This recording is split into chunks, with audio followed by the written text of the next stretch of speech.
Sesaat lagi Anda akan menyaksikan Gestur didukung oleh Kuku Bima Energy. Untuk diangkat pada jabatan itu.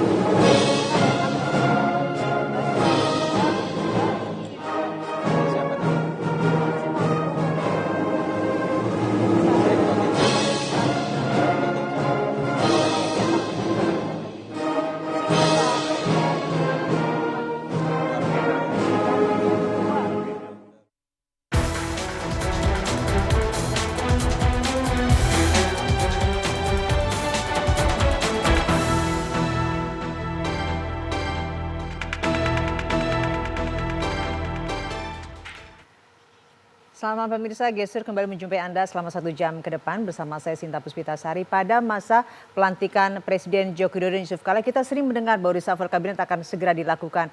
Dan berganti bulan, akhirnya pada hari ini Presiden Joko Widodo melantik 5 kementerian yang telah ditunjuk. Setelah pengumuman semalam langsung dilakukan pelantikan hari ini. Apa latar belakang seorang Presiden Joko Widodo melakukan pelantikan? Apakah memang sudah begitu mendesaknya dalam kondisi perekonomian Indonesia? Sudah ada di studio kami, narasumber kami malam ini ada Pak Andreas Pareda dari PDIP. Selamat malam Pak Andreas. Selamat malam. Ada juga dari Prof. Karim Suryadi. Selamat malam Prof. Selamat malam. Nanti saya minta catatan penting dari Anda berdua. Kita akan melihat pelantikan yang dilakukan hari ini terhadap Joko Widodo kepada 5 menteri yang direshuffle di kabinetnya. Untuk diangkat pada jabatan ini.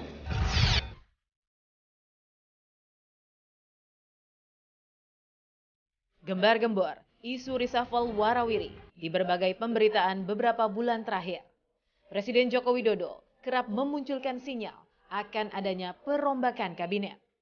Hari ini, Presiden benar-benar merealisasikannya. 6 orang menteri dilantik siang tadi di Istana Negara. Menko Polhukam Tejo Edi Purjiatno digantikan Luhut Binsar Panjaitan. Menko Kemaritiman Indroyono Sudarman digantikan Rizal Ramli. Sektor ekonomi benar-benar menjadi fokus utama Jokowi dalam reshuffle kali ini. Sofyan Jalil tak lagi menjabat sebagai Menko Perekonomian. Ia menggantikan posisi Andrinov Caniago sebagai Menteri Perencanaan Pembangunan Nasional. Posisi Menko Perekonomian diisi Darmin Nasution. Menteri Perdagangan Rahmat Gobel digantikan Thomas Lembong. Dan posisi Sekretaris Kabinet Andi Wijayanto digantikan Pramono Anung.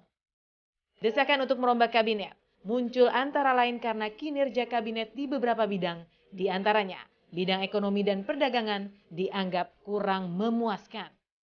Presiden Joko Widodo sendiri pernah memunculkan wacana rapor merah. Jokowi ingin merombak kabinetnya untuk memperbaiki kinerja para menteri kabinet kerja. Buruknya kinerja para menteri Jokowi juga disoroti oleh kalangan internal sendiri. PDI Perjuangan yang tak lain adalah partai pengusung Jokowi pada Pilpres yang lalu. Akankah pilihan menteri pengganti dalam reshuffle kali ini benar-benar akan memperbaiki situasi ekonomi bangsa yang tengah terpuruk saat ini?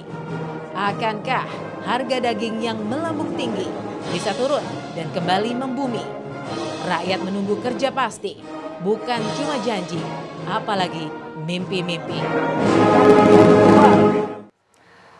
Otak-atik Kabinet Jokowi, kalau kita melihat apa yang telah dilakukan Jokowi semalam, ada pengumuman dan langsung dilakukan pelantikan terhadap 5 menteri dan semuanya terfokus pada ekonomi. Saya akan tanya dulu kepada Prof. Kalau Anda melihat ini Prof, apa catatan penting yang Anda dapatkan?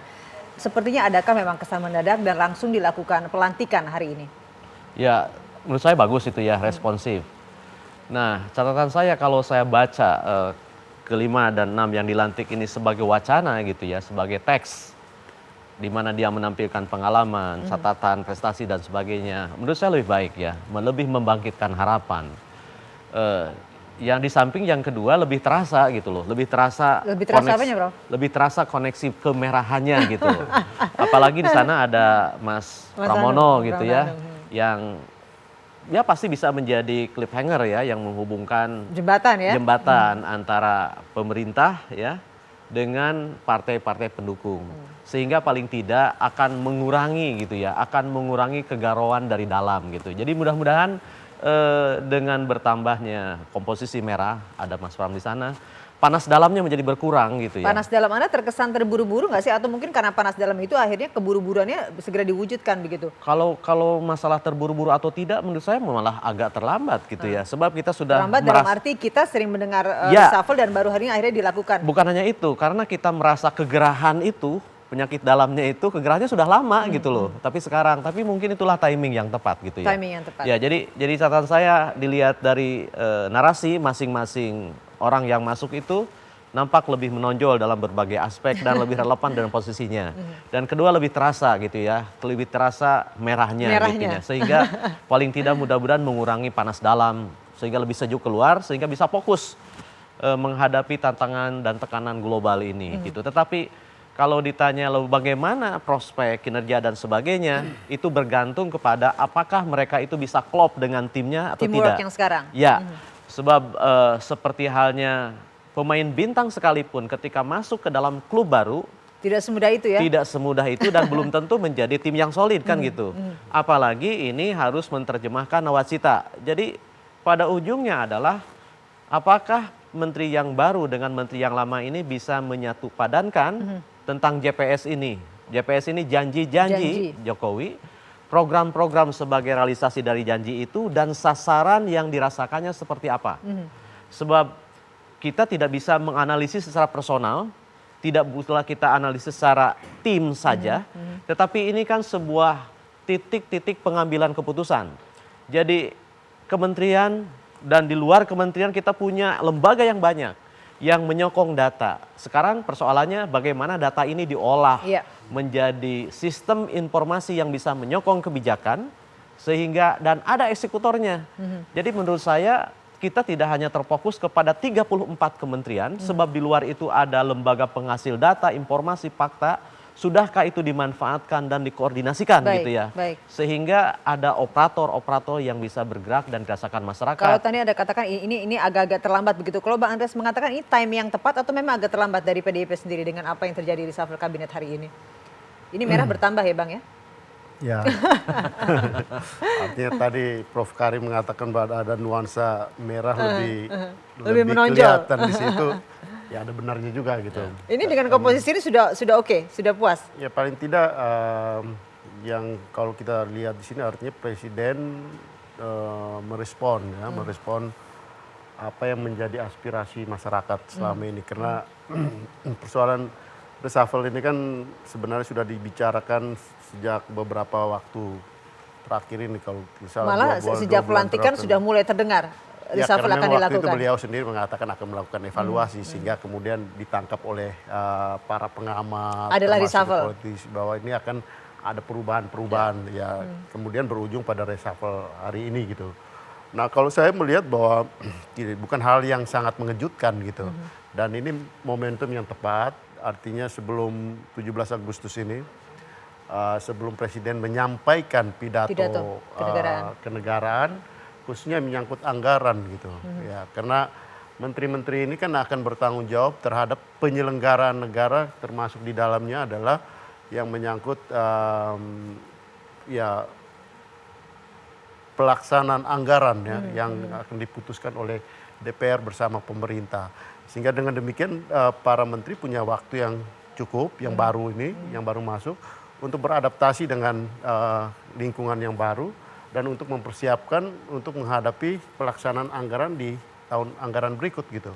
Nah saya kira ini waktu yang tepat, ya evaluasi sudah cukup dilakukan, ya Presiden saya kira punya data-data yang cukup secara personal. Menurut Anda ideal nggak dengan reshuffle menteri yang sekarang yang ya kalau kita bilang ideal sih ya di dunia ini apa sih yang ideal gitu tapi setidaknya mendekati kata sempurna begitu dengan apa yang diinginkan oleh Pak Jokowi. Karena di politik itu, kalau politik di kampusnya Prof. Karim atau apa yang saya belajar itu ideal gitu. Tapi kalau politik di dalam praktis itu kita melihat apa yang bisa kita lakukan dalam proses ini gitu kan. Nah itu yang penting gitu. Dan sekarang ya makanan yang ada ya ini gitu. Sekarang bagaimana dengan makanan yang ada ini kita nikmati gitu.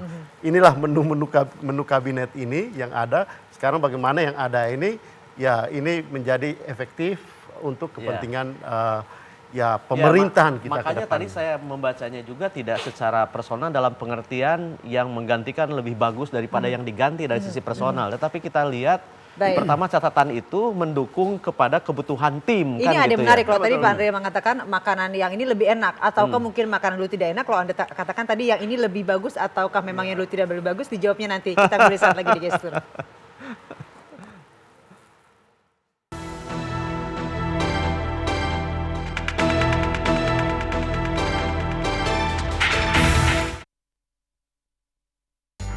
Anda harus selangkah lebih maju untuk melindungi anak dari kuman.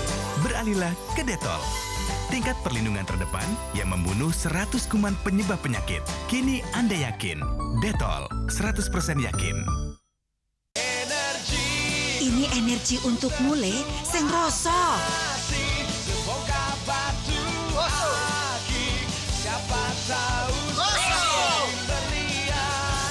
Gak cuma batu akik, berlian pun bisa kita raih.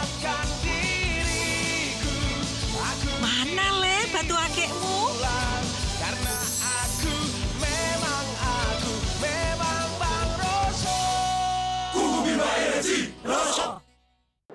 Waktunya ABC susu nih. Paduan sempurna kopi mantap dan susu nikmat. Jadikan ABC susu kopi susu yang benar-benar kopi. Kopi ABC susu, kopi susu yang benar-benar kopi. Selamat sore.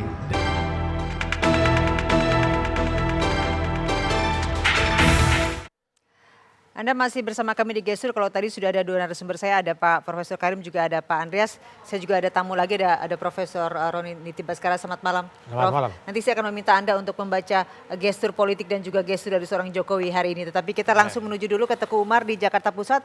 Ada Stefani yang akan mengabarkan bagaimana kondisi di kediaman dari rumah Ibu Megawati di Teguh Umar. Silakan Stefani, ada agenda penting apa malam ini di sana?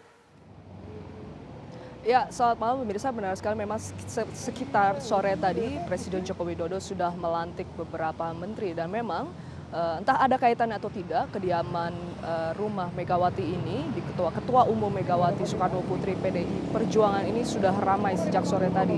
Termasuk tadi kehadirannya ada juga Pramono Anung yang sore tadi memang sudah dilantik oleh Presiden Joko Widodo. Tadi juga kami sempat menemui dari Sekretaris Jenderal PDIP yaitu Hasto Kristianto, di mana tadi Hasto sempat mengatakan bahwa memang kedatangan dari beberapa petinggi termasuk salah satunya Pramono Anung ini hanya untuk silaturahmi serta memberikan petuah begitu dari Megawati Soekarno Putri untuk kepada Pramono Anung, mengingat memang jejak Ibu Megawati ini sangat kental sekali sudah lama. Selain itu juga tadi Pramono, maksud kami tadi Hasto juga menyebutkan bahwa Pramono ini dianggap senior dan dianggap capable untuk memberikan atau menjembatani nantinya membantu petugas atau presiden untuk memberikan atau melakukan tugasnya dengan baik. Lalu terkait dengan reshuffle ini, tadi juga Hasto mengatakan bahwa dari partai PDI Perjuangan sendiri ini tidak ada unsur ataupun campur tangan. Jadi memang dari PDIP sendiri ini mendukung 100% tindakan yang dilakukan oleh Presiden Joko Widodo. Setelah itu juga tadi diharapkan dengan adanya reshuffle ini merupakan salah satu bukti bahwa pemerintah ini mendengarkan suara aspirasi masyarakat, di mana memang masyarakat mengharapkan khususnya di bidang ekonomi ini agar ada perbaikan. Dan sejak itu Presiden Joko Widodo menjawab dari permintaan masyarakat. Dan hingga saat ini menurut pantauan kami juga di depan kediaman rumah Megawati Soekarno Putri ini sudah lumayan sepi jika dibandingkan sore tadi. Karena tadi Pramono Anung juga akhirnya sudah keluar sekitar pukul 6 atau setengah 7 malam tadi dan mengatakan bahwa ia akan kembali ke kantor dan segera melakukan tugasnya. Hingga saat ini mungkin demikian informasi yang dapat kami kabarkan. Langsung dari Teguh Umar, kembali ke Anda di studio. Terima kasih Stefani Susanto melaporkan langsung dari Jalan Teguh Umar Jakarta Pusat. Sebelum ke Pak Roni, saya nanya dulu ke Pak Karim, kalau kita melihat dari apa yang dikatakan oleh Stefani bahwa sejak pelantikan dilakukan ada beberapa tamu penting yang datang ke rumah Ibu Megawati. Catatan penting yang Anda lihat dari kedatangan mereka? Ya, itu kan menegaskan bagaimana hubungan antara Megawati dengan Jokowi, Megawati sebagai ikon sekaligus yang menghidupkan dan menghidupi PDIP. Menurut saya itu sebuah realitas simbolik yang mudah terbaca, bahwa memang untuk membaca PDIP, memahami PDIP harus memahami Mega. Sehingga operator politik PDIP harus mengkonfirmasikan tindakannya ke Mega. Meskipun mungkin saja Bu Meganya tidak menghendaki itu. Tetapi dalam kultur politik PDIP saya baca bahwa hubungan hierarkis seperti itu terjaga. Dan itulah yang membuat mengapa PDIP bisa meredam gitu ya, friksi-friksi di dalam gitu. Karena ada sosok yang mempersatukan sekaligus menurut saya sebagai representasi dari ideologi yang dianut oleh PDIP. Jadi sehingga menjadi tak sulit untuk menemukan konklusi dari pergerakan, dari cita-cita PDIP karena menemukan sosoknya yang real. Seperti itu ya Pak Andre? Ya. Ya, saya kira ada hal yang atau banyak benarnya apa yang disampaikan Prof. Karim, dalam arti memang ya Ibu Mega ini kan ketua umum sekaligus juga sebagai faktor perekat gitu ya di dalam partai dan di dalam proses politik kan sangat wajar dan memang seharusnya konsultasi itu dilakukan, komunikasi itu dilakukan. Mungkin ini yang di dalam beberapa waktu terakhir dengan beberapa ya yang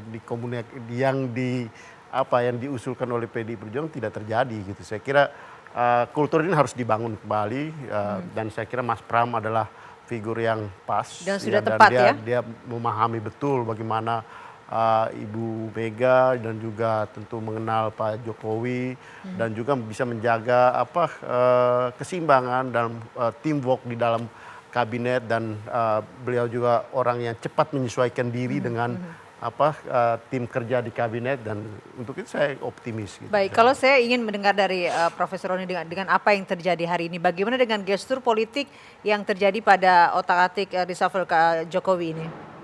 Ya, pertama saya bukan pengamat politik, tapi saya melihat sisi lain dari politik, yaitu gestur politik. Gestur politik artinya gerak politik dari seorang politician. Sebelumnya saya ingin mengatakan begini, ada satu penelitian lebih dari 10 tahun lalu di Amerika Serikat mengenai katakanlah integritas dari politisi, letaknya nomor 2 dari bawah, lebih tinggi sedikit dari penjual mobil bekas. Ya, itu integritasnya demikian sehingga ada stigma label pada seorang politisi itu bahwa politisi adalah fitur bermuka dua, adalah orang yang mencari ini penelitian di Amerika bukan di sini, yang mencari kekuasaan, uang, jabatan dan sebagainya. Oleh karena itu politisi harus menghindari itu dan prinsip-prinsipnya hal-hal seperti itu harus disingkirkan sama sekali. Nah saya ingin melihat Pak Jokowi, coba lihat beliau ini beberapa katakanlah hampir 6 bulan yang lalu, 5 bulan yang lalu popularitasnya menurun ya pollingnya. Tetapi sebulan yang lalu popularitas di di Kompas menjadi naik. Kenapa? Ini karena personalnya. Jadi saya tidak begitu sependapat dengan Pak Prof. Karim. Personal itu sangat menonjol. Kenapa? Pak Jokowi itu kalau kita lihat gestur politiknya, dia tidak beda dengan sebutkan katakanlah Presiden Amerika yang namanya George W. Bush. Ya. Beliau itu tiap hari lari 7 mil sehari. Kencang jalannya, cara cepat. Katakanlah dalam tanda kutip dia juga suka belusukan. Belusukan itu menjadi trademarknya Pak Jokowi. Dan dari itu kita lihat juga ya Pak Jokowi ini adalah suaranya yang khas begitu ya. Kalau kita bandingkan dengan Ronald Reagan di Amerika, semua wanita-wanita itu sangat gandrung dengan suara berat ya. Maksudnya itu membuatnya setiap tampil di TV dia menarik dan orang dan banyak ditunggu orang. Dia dan meskipun dia ada skandal kontra, ada dia kebijakan politiknya tidak begitu istimewa, tetapi toh dia akhirnya menang dalam melawan Carter waktu itu. Nah, Pak Jokowi ini adalah orang yang secara alami mempunyai gestur politik yang bagus dilihat di media seperti itu. Nah, oleh karena itu saya ingin katakan banyak sekali unsur-unsur yang seringkali lewat dari pengamat politik. Gestur politik sangat penting.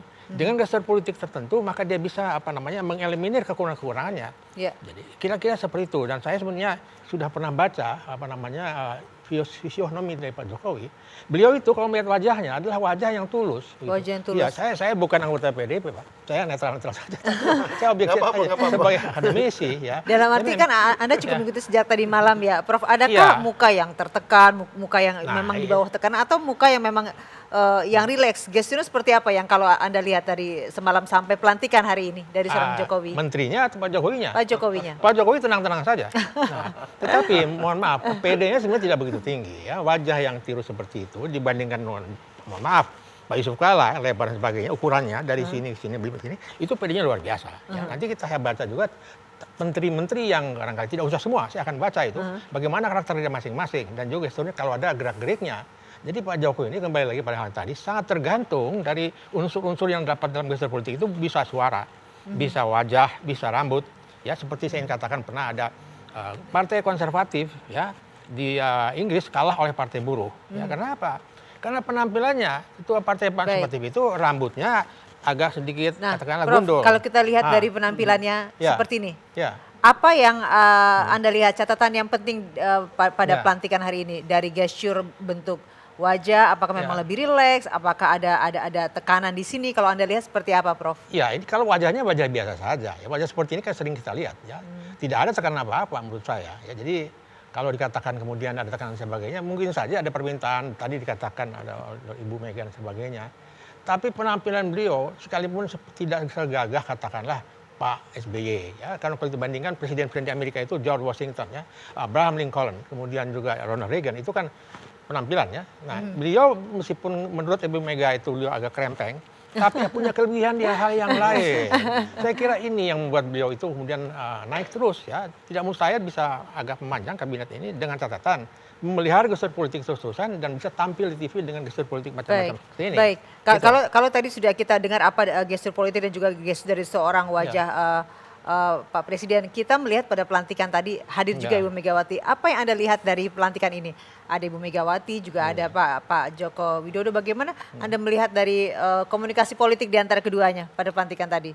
Ya, pertama hal yang terpenting yang tadi disinggung-singgung sebenarnya kan bagaimana merawat harapan ya, merawat harapan rakyat sebagaimana yang dibangun oleh Jokowi saat ia berkampanye dengan pelurunya janji itu. Nah, memang sejak Jokowi jadi presiden, Mbak Mega menjadi rajin ke istana gitu kan, lebih rajin dari sebelumnya. Dan ini menegaskan ya ia bisa dimanai sebagai dukungan moral, spiritual, sekaligus juga bisa memberikan legitimasi karena Jokowi memang diusung oleh PDIP. Baik buruknya akan getahnya kena ke PDIP itu sudah sangat mudah dibaca. Tetapi ada juga orang yang membacanya dari sisi lain, jangan-jangan ini bayang-bayang kan gitu.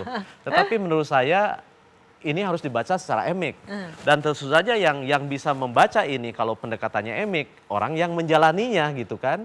Jadi pertanyaannya tadi apakah tertekan atau tidak, itu sebuah ungkapan emik kan Prof. Apakah kehadiran Ibu Mega itu dianggap sebagai penekan? Atau justru membangkitkan semangat. Saya ingat ya cerita seorang atlet ya, atlet nasional. Dia menginginkan agar pelatihnya yang sudah senior tidak bisa bergerak dihadirkan di lapang. Yang tidak bisa apa-apa gitu. Tapi karena ia mendapatkan spirit dari kehadirannya itu, ia menjadi juara. Jadi menurut saya tampilan kehadiran Ibu Mega itu menjadi bergantung kepada pemaknaan masing-masing gitu. Kalau kita membacanya dari luar tentu saja tidak akan selalu match dengan apa yang dirasakan. Meskipun jujur saya katakan bahwa harus ada plasenta gitu kan. Harus ada plasenta antara Megawati sebagai inspirator, sebagai orang yang menghidupkan darah partai politik pengusung Jokowi ini, dengan Jokowi dan jajarannya sebagai operator gitu. Baik. Sebab tidak cukup kedekatan Megawati dengan Jokowi saja dan terputus ke bawahnya gitu.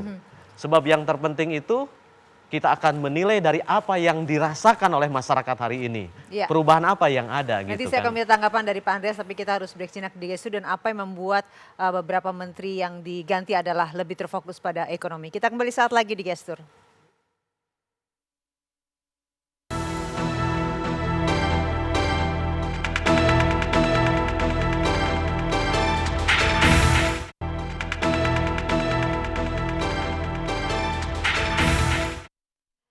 Terima kasih Anda masih bersama kami di Gestur. Kalau tadi kita sempat terpotong Pak Andreas dengan Anda katakan bahwa yang sekarang ini lebih enak makanannya. Apakah memang yang kemarin-kemarin agak kurang enak atau kurang seperti apa sih?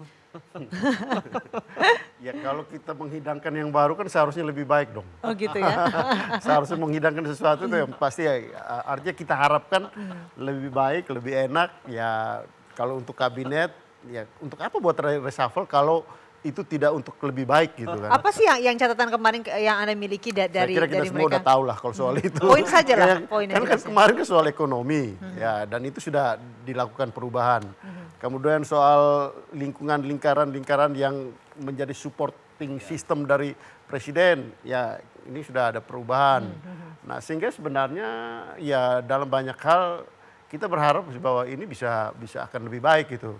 Dalam arti bahwa ya tentu orientasi daripada kabinet ini kan harus mengarah pada apa yang tadi juga Prof. Karim singgung, yaitu apa yang Pak Jokowi dan Pak JK kampanyekan gitu ya. Dalam hal ini Trisakti dan Nawacita sebagai program atau platform politik dari pemerintahan Jokowi JK ini gitu. Nah untuk itu memang perlu orang-orang yang menteri-menteri yang mampu persis menerjemahkan itu. Tadi kan kalau Prof. Romli sudah menyinggung bahwa gestur dari Pak Jokowi ini bagus gitu. Termasuk juga kinerja apa yang disampaikan oleh Pak Jokowi di dalam pesan maupun kerja. Kita lihat luar biasa Pak Jokowi dari satu tempat ke tempat yang lain. Beliau dalam waktu yang begitu singkat berupaya untuk ya mengunjungi begitu banyak daerah. Ini harus diikuti oleh menteri-menteri yang juga bisa cepat, terutama menerjemahkan apa yang menjadi keinginan daripada pemerintahan ini dan juga mendorong birokrasi. Karena salah satu kelemahan di kita yang harus kita akui bahwa keputusan politik itu sudah bagus gitu. Pada level politik diputuskan, tapi implementasi di birokrasi itu menjadi hal yang berikut gitu. Ini ada menarik kalau Anda katakan penting, menerjemahkan akhirnya dari apa yang disampaikan tidak bisa sampai ke bawahan. Apakah ini yang akhirnya membuat Mas Pramono Anung dipilih untuk menggantikan seorang Andi? Ya saya kira posisi Menteri Sekretaris Kabinet itu penting. Penting bahkan yang memang levelnya setingkat menteri tapi dia selalu ada nempel bersama dengan presiden. Dalam gitu. arti yang kemarin tidak bisa menerjemahkan apa yang disampaikan Pak Jokowi Saya katakan untuk seperti itu, tapi ya kalau digantikan ini kan kelihatan bahwa ya presiden membutuhkan orang yang lebih baik gitu, yang bisa menerjemahkan lebih baik apa yang dia maksudkan, dan juga perlu orang yang mempunyai loyalitas di dalam kerja, karena ya orang pintar itu banyak, orang cerdas itu banyak gitu. Tapi orang yang tepat dan loyal terhadap kepemimpinan atau ya siapa yang menjadi bos dalam tim ini itu juga hal yang lain gitu, sehingga di sini saya kira penting gitu. Nanti Pramono Anung saya menganalisisnya. Oh baik, nanti khusus untuk Prof saya akan tampilkan. Ya sebelum ke Prof mungkin ke Pak Karim dengan apa yang dikatakan oleh Pak Andreas bahwa ini memang sudah tepat ketika Mas Pramono Anung ditunjuk untuk menggantikan Mas Andi. Apakah memang selama ini sulit menerjemahkan apa yang disampaikan Pak Jokowi sampai ke PDIP? Kalau Anda melihatnya seperti apa? Ya sebagai mantan sekjen gitu ya, yang tahu persis jantungnya gitu ya. Tahu kehidupan di dalamnya seperti apa? Tahu jantungnya sebagai jantungnya organisasi. Menurut saya itu sebuah modal politik yang sangat relevan ya untuk mengkoordinir dan memberikan oli pelumas kepada kinerja para menteri ini. Nah tetapi terkait dengan belusukan itu yang disebut Bang Frans tadi, Pak Roni, kadang-kadang saya melihat kok sepertinya nih ada kesan presiden dan menteri itu seperti balap adu cepat belusukan gitu. Saya ingin katakan bahwa bisa jadi presiden itu melakukan belusukan gitu kan dalam rangka mengevaluasi dampak dari tindakan para menteri gitu.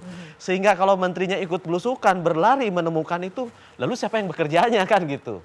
Jadi meskipun salah satu poin nawacita itu pemerintah hadir kan gitu, tapi tidak boleh dibaca sebagai hadir secara fisik. Tapi bagaimana menghadirkan kebijakan departemen itu sehingga nampaklah bahwa pemerintah itu nampak dalam jalan yang mulus, pemerintah itu nampak dalam pembukaan sawah baru, nampak dalam pembagian tanah baru kan gitu, nampak dalam tol laut gitu. Jadi tidak selalu menterinya harus hadir di sana. Baik, kalau Prof Roni melihat apa yang dilihat dari seorang Pramono Anung ini, seperti apa sih dari gestur wajah, dari bentuk komunikasi? Ya, mana? Sebelumnya saya ingin sedikit menambahkan mengenai Pak Jokowi. Pak Jokowi itu biasanya selalu didampingi oleh istrinya, ya kemana-mana.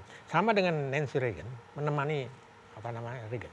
Sama dengan katakanlah Hillary Clinton menemani Clinton. Dalam kapasitas kepala negara ya. Kepala negara. Dan juga kalau kita lihat Tony Blair Perdana Menteri Inggris selalu didampingi, bahkan ada foto-foto selalu di depan umum diperpelukan, yang menunjukkan satu keluarga harmonis. Kelihatan itu mempengaruhi juga publik, ya, dan popularitasnya naik seperti itu, ya. Nah, kalau saya ingin membaca Pak Pramono Anung, silakan coba ditampilkan, ya. Ya, kita akan melihat. Ya, ya. Iya, ini dia. Silakan, Prof. Ya. Di sana, Prof. Oh, sana. Ya. Sorry. Dari segi fisionomi, ya, ilmu membaca wajah dan raut muka, tadi sekilas saya lihat, beliau itu antara alis dan di bawahnya ini jaraknya cukup jauh. Ini menimbulkan kesan bahwa beliau itu senang menganalisis, ya. Jadi barangkali ada baiknya juga beliau ini lihat-lihat antara alis dan ke bawah itu, ya, jauh juga, ya, itu analisis.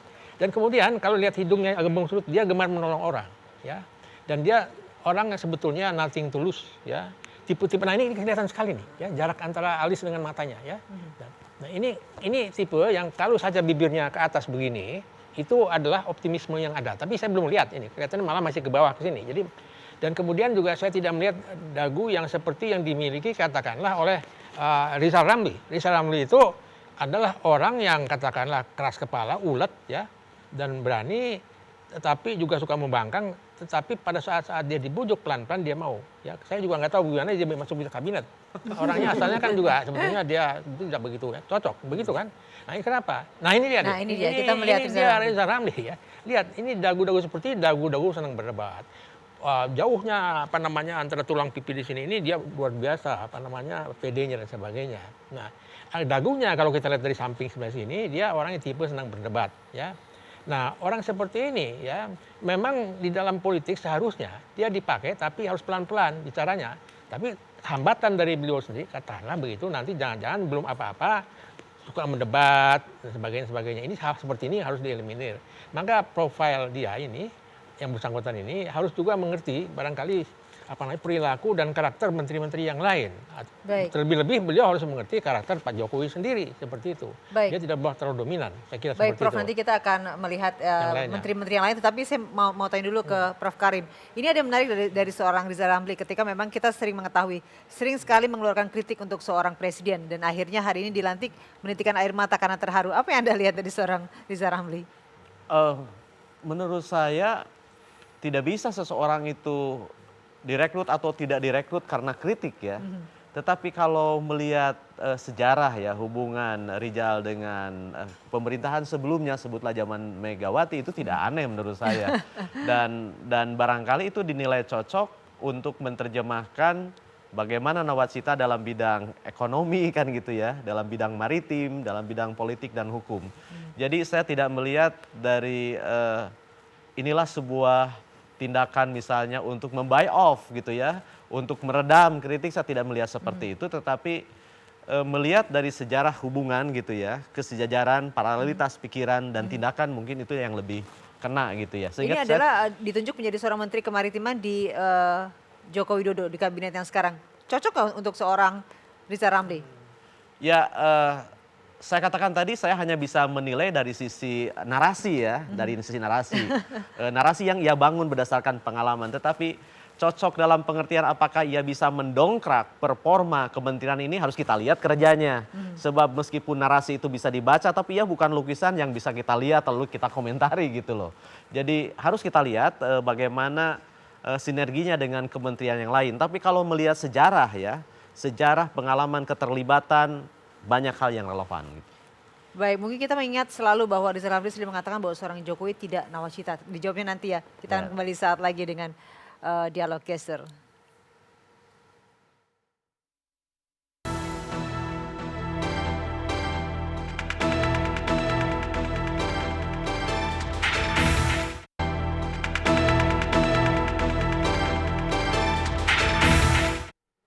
Terima kasih Anda masih bersama kami di Gestur. Kalau tadi dikatakan oleh Prof Karim bahwa walaupun sering memberikan kritik, tetapi itu tidak menjadi satu jaminan. Kalau Anda lihat bahwa seorang Rizal Ramli pernah mengatakan bahwa seorang Jokowi tidak nawacita. Langsung mendengar itu belum sih. Kalau yang saya tahu Bapak Rizal Ramli memang orangnya kritis gitu, tapi juga fair orangnya. Ya secara pribadi gak terlalu kenal, tapi kan saya mengikuti bagaimana beliau sejak zaman reformasi, ya. Terutama dengan pemikiran-pemikiran yang kritis, orangnya yang belak-belakan. ya beliau juga survive di dalam berbagai situasi yang sekarang mulai dari 15-20 tahun terakhir ini. Dan dia seorang ekonom yang senior dan ya punya pengalaman yang cukup. Nah, dan saya kira di dalam konteks kementerian ini, posisi sebagai menteri koordinator ini kan pentingnya leadership gitu ya, leadership dan mampu untuk mengkoordinasikan antar menteri-menteri yang ada di dalam bidang koordinasinya dan kemudian mensinkronkan garis kebijakan yang menjadi fokus dari pemerintahan tersebut gitu, khususnya dalam hal ini di bidang kemaritiman. Saya kira di bidang kemaritiman ini tepat nggak sih Pak Jokowi menaruh di situ, walaupun yang kita mengetahui Pak Rizal ini lebih mengetahui dunia ekonomi dibandingkan kemaritiman? Ya, salah satu fokus daripada kemaritiman itu yang ya di nawacita adalah bagaimana membangun ekonomi maritim gitu ya. Disinilah saya kira pentingnya orang-orang yang mempunyai kemampuan itu. Mungkin beliau bukan punya latar belakang ekonomi seperti itu gitu. Mungkin beliau bukan ahli di bidang maritim gitu, tapi bagaimana menggali potensi-potensi ekonomi dari kelautan ini sehingga ini kemudian menjadi potensi yang aktual untuk mendorong mempercepat pembangunan ekonomi di kita. Kita berharap demikian. Kita akan melihat langsung, ini ada muka dari Pak Luhut, Pak Prof. Roni, mungkin bisa digambarkan langsung. Kalau lihat dari alis dan matanya, beliau ini sangat serius dalam menanggapi sesuatu, ya. Kerja keras dan sebagainya. Lihat dari mulutnya sebelah kanan itu ya, menghadapi sesuatu dengan keras, tenang, tapi arahnya sudah setuju, sudah arahnya sudah kelihatan betul, ya. Nah, Pak Luhut ini kalau kita lihat memang situasi-situasi kondisi tertentu membuat dia ramah, ya. Ada suasana hati yang kadang-kadang berubah, tapi kadang-kadang juga lama dia tetap dengan pendiriannya. Hal seperti ini yang kita lihat dari Pak Luhut. Jadi ini adalah orang yang bisa bekerja sama di satu pihak, tapi juga kalau sudah mengendaki sesuatu kerasnya luar biasa dan orang harus mengerti karakter seperti ini, ya. Nah, kalau saya bisa lihat seperti ini Darmin ya. Pak Darmin ini kedua matanya adalah berdekatan dan kalau kita lihat ya hampir tidak simetris mukanya. Mata yang berdekatan ini menunjukkan ya bahwa juga seperti hampir dengan Pak Luhut tapi lebih ekstrim. Orang yang kadang-kadang kemudian suasana hatinya juga hampir sering kali berubah ya dalam pendiriannya, tapi suatu hari dia akan keras dan sebagainya. Jadi wajah dari Pak Darmin ini adalah di diagonal dari kiri ke kanan ke sini itu adalah wajah dari warisan dari ibunya, sebaliknya dari bapaknya. Tapi ini hampir kita katakan termasuk yang agak simetris. Wajah manusia itu sebenarnya hampir semua tidak simetris, ya. Nah, ukuran dari matanya ini kita harus lihat. Maka untuk Pak Jokowi seringkali sebaiknya menghadapi beliau ini harus memberikan perintah jelas dan sebagainya. Jangan membuat peluang-peluang beliau kemudian berubah pikiran. Ini barangkali yang saya bisa baca dari Pak Darmin Nasution. Boleh yang lainnya? Kita mulai selanjutnya. Ya. Ya, mungkin kita sambil menunggu gambar dari Pak Sofyan juga Pak Thomas Lembong ke Pak Karim dulu. Kalau tadi kita melihat Pak Luhut ini akan memiliki 2 rangkap jabatan sebagai Menko Polhukam juga. Apa yang Anda lihat? Apakah nanti bisa ke depannya bisa bekerja dengan lebih baik lagi atau seperti apa, Pak? Feeling saya akan ada pengganti ya. Karena gitu. Kata kuncinya fokus. Jadi meskipun dia mampu menangani 2 urusan itu, tetapi kata kunci itu fokus gitu. Bagaimana mungkin ya bisa mengerahkan kalau 2 jabatan gitu ya. Jadi fokus itu lebih penting. Lebih penting dari kemampuan sekalipun gitu. Nah, tetapi yang membuat pertanyaan bagi saya sebenarnya bukan itu. Kalau dilihat dari bahasa komunikasinya Jokowi ke publik itu kan begitu sederhana, kemudian transparan, bening, tidak banyak kamuflase, tidak banyak eufemisme gitu. Tapi mengapa masalah koordinasi ini seakan-akan menjadi persoalan gitu. Seakan-akan kehendak presiden ini menjadi sulit dibaca gitu. Seakan-akan gitu. Tapi kalau dilihat dari pola komunikasi yang terbuka ini menjadi mustahil. Sepertinya bukan keinginan yang sulit dibaca. Tetapi problem besarnya adalah bagaimana mengkonkretkan nawacita ini ke dalam gerakan gitu. Artinya apa? Artinya bagaimana fakta, data yang faktual, yang objektif ini bisa digunakan sebagai alat pembaca, alat pembantu untuk menerjemahkan nawacita ini. Dan jangan lupa di samping kementerian itu kan ada masyarakat madani, civil society yang siap bergerak. Sebab meskipun dalam tataran konstruksi gitu ya, oh ini diduduki oleh orang yang capable, pengalamannya kuat-kuat. Tapi kan saya, Anda dan yang lainnya menilai dari sisi yang konkret. Misalnya saya belum bisa menerima meskipun kata pemerintah jangan cemaskan harga tukar gitu kan, nilai tukar yang melemah gitu. Loh bagaimana tidak mungkin saya mencemaskannya? Misalnya tetangga saya di Garut, ratusan orang tidak bisa melunasi ongkos naik haji karena dolar naik kan gitu. Itu kan lebih real.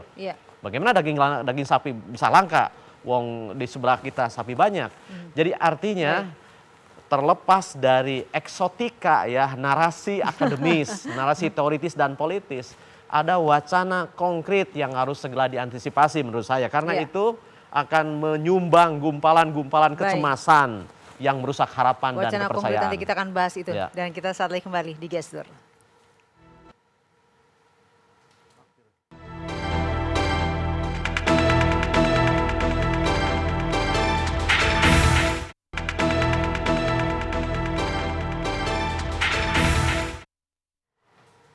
Terima kasih Anda masih bersama kami di Gestur. Kita akan melihat Prof. Roni selanjutnya. Ini ada profil dari seorang Sofyan Jalil dan juga dari Thomas Lembong. Ya, silakan Prof. Roni. Saya sudah menduga bahwa beliau ini akan dipakai kembali. Kenapa? Beliau itu kita lihat orang yang paling menyesuaikan diri. Sekalipun kinerjanya tidak terlalu istimewa, ya. Karena apa namanya gestur politiknya itu muncul di TV selalu ketawa. Tidak pernah tidak ketawa. Lihat saja ini. Ada ketawa rahang terbuka, ada ketawa lihat giginya saja, bawahnya atasnya. Beliau seringkali yang sebelah kiri ini, ya. Jadi publik maupun orang-orang tertentu di sekitar beliau itu akhirnya pada ujungnya memilih beliau menjadi menteri lagi meskipun dalam kapasitas jabatan yang lain. Ini adalah beliau. Jadi karena itu waktu pernah saya lihat di TV, beliau waktu dikatanya bakal diterima lagi, dipakai lagi, tidak, dia dengan entengnya ngatakan, ya itu terserah saja, mau diganti-ganti saja. Ini tipe orang seperti itu, jadi santai dan itu hak presiden untuk mengganti ya, Prof ya? Dia pernah bilang begitu, ini saya sudah menunggu pasti dipakai kembali. Selanjutnya kita akan melihat figur dari Thomas Lembong.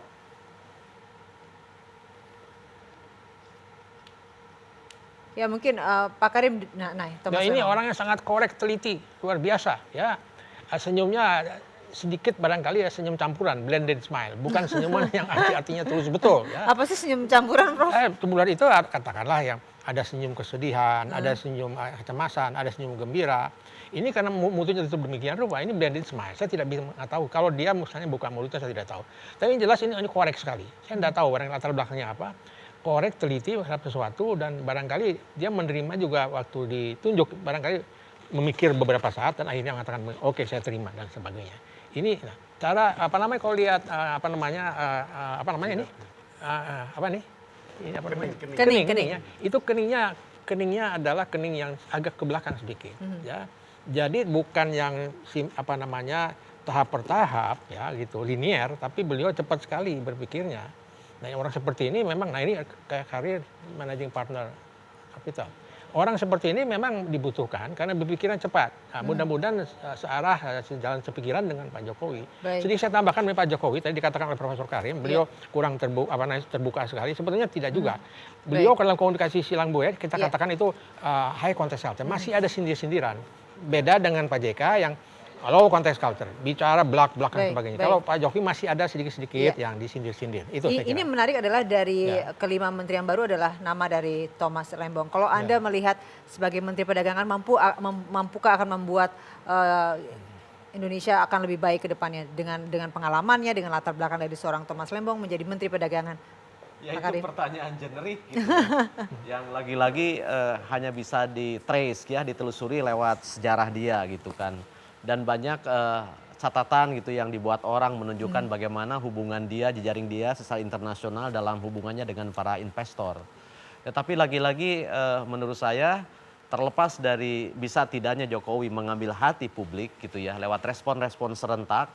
Tapi masalahnya para menteri ini adalah kaki dan tangannya presiden kan gitu. Presiden bisa mengambil hati lewat posisi yang diinginkan oleh publik. Tetapi kalau gerak kakinya lambat, nanti akan seperti jangan sampai seperti politik angsa begitu loh. Jadi berteriak tapi tak beranjak. Itu yang kita tidak harapkan. Jadi mudah-mudahan sikap mengambil hatinya Presiden juga diikuti oleh langkah-langkah konkret. Sehingga sekali lagi rakyat merasa nyaman itu bukan dari senyumannya, tapi nyaman Dari memang dia pekerjaannya juga merasakan ya, dari ada prestasinya ke perbaikan, depan. Baik. ada perbedaan minimal dari 1 hari kemarin ke hari ini. Saya mau tanya terakhir ke Pak Andreas, dengan apa yang terjadi reshuffle hari ini, hanya Mbak Puan yang tidak diganti, apakah karena memang memiliki prestasi atau ada faktor lain? Saya kira ya Presiden punya catatan tentang itu, dalam arti ya catatan itu tentu dari berbagai macam aspek gitu ya. Dan ya Presiden sudah memutuskan tentang itu gitu, dan saya kira ya seperti yang tadi saya katakan, tentu ada pertimbangan-pertimbangan ya. Pertimbangan itu menyangkut kinerja, pertimbangan politis, dan selama ini juga Mbak Puan dalam kapasitasnya sebagai Menko ya dari berbagai, misalnya dari berbagai lembaga survei itu juga menunjukkan kinerja yang bagus gitu, artinya di atas rata-rata gitu, dalam arti mengkoordinasikan kementerian-kementerian yang ada di bawah koordinasi beliau gitu. Kalau Anda melihat ini ke depannya optimis, bagus atau tidak? Singkat saja, iya atau tidak? Ya saya optimis. Saya optimis dan memang seperti yang tadi saya katakan seharusnya menjadi lebih baik. Optimis ya, lebih baik. Optimis lebih baik. Singkat saja Bang Karim, tambahannya. Kita dorong lebih baik. Iya. Gitu ya. Kita dorong lebih baik.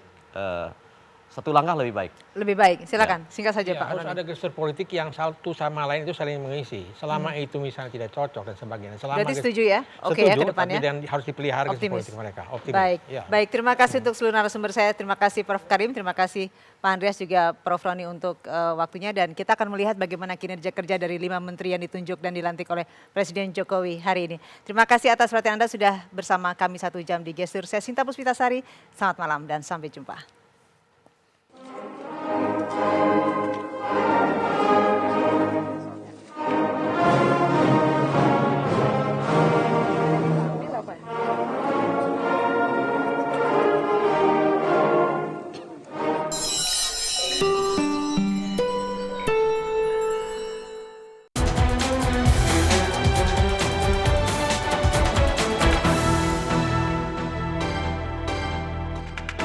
Anda baru saja menyaksikan Gestur didukung oleh Kuku Bima Energy.